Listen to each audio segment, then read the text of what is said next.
You ever been deep into a project, you look at your budget and you think, okay, we've spent half the money, so we've got to be about halfway done, right? Only to get that sinking feeling when you realize you're actually way, way behind schedule? Well, today we're diving into a really powerful technique called Earned Value Management, or EVM. It's designed to give you a true, no-nonsense health check on any project you're running. So here's our game plan. First, we're going to talk about a common blind spot that trips up even the best project managers. Then, we'll introduce a better way to measure things with EVM and its 3 core numbers. After that, we'll see how to actually use those numbers to tell if you're on track. And then we'll wrap it all up with a real-world example. Okay, so let's jump right into it. The manager's blind spot. It's that nagging feeling you get when the numbers you're looking at just don't seem to be telling you the whole story about what's really happening with your project.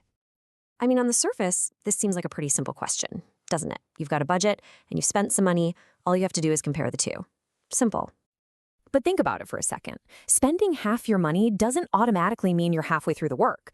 What if you spent $50,000, but you only got $10,000 worth of work done for it? See, that's the disconnect. And that right there, that is the critical blind spot.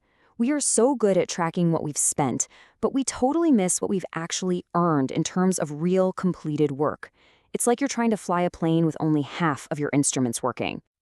And that's exactly where earned value management comes into the picture. It's designed to fix this problem, to give us that missing piece of the puzzle, and to provide one single, clear view of how our project is really doing. You see, EVM isn't just about tracking your spending. It's a whole framework that brilliantly pulls together 3 of the most important things: your scope, what you promised to do, your schedule, and your costs. It forces them all to have a single, unified conversation. So how does this whole thing work? Well, you might be surprised to hear that all the power of EVM really just comes down to tracking 3 key numbers. Let's take a look at what they are. So first up is what we call planned value, or PV. Think of this as your baseline, your roadmap. It answers a simple question.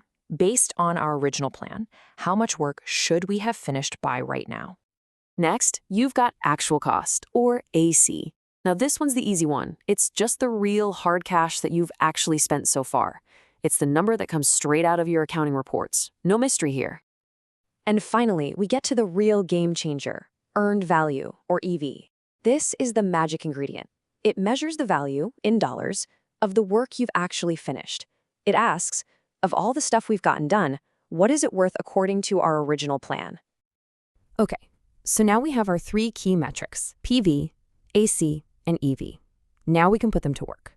With just 2 super simple formulas, we can instantly figure out the health of our project schedule and its budget.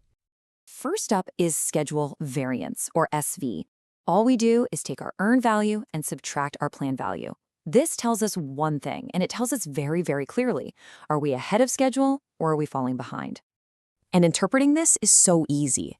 If your schedule variance comes out as a negative number, it just means the value of the work you've done is less than what you planned to do. Plain and simple, you're behind. Our second vital sign is cost variance, or CV. For this one, we take our earned value and subtract our actual cost. This tells us if we're getting the value we paid for. Basically, are we under or over budget? And you guessed it, just like with our schedule, a negative cost variance is a huge red flag. It means that for every dollar's worth of work we've completed, it cost us more than $1 to get it. We are officially over budget. All right, theory is great and all, but let's make this real. Let's walk through a simple highway paving project to see exactly how these numbers tell a story. So, picture this. You're managing this project. You've got $100,000 to pave a 20-kilometer stretch of highway, and you have 5 months to do it. We're going to check in on our progress at the end of month 3. Okay, let's break down the numbers. Our plan said we should have $60,000 worth of work done by now, but we've actually spent $80,000. Ouch. And the real kicker, the value of the work we've actually earned is only $40,000. Now look at those variances at the bottom. We are $20,000 behind schedule and a whopping $40,000 over budget. This project is in serious trouble. Now, if you're a visual person, this is where it all clicks. This diagram plots those 3 key numbers over time. The top line, the black one, that's your planned value. That's your roadmap. The red line is your actual cost, how much fuel you've burned. And that blue line way at the bottom, that's your earned value. That's how far you've actually traveled. So for our highway project, you can just picture it, can't you? That red line for cost would be way up high, soaring way above the plan. And the blue line, for the value we've earned, would be lagging way, way down below.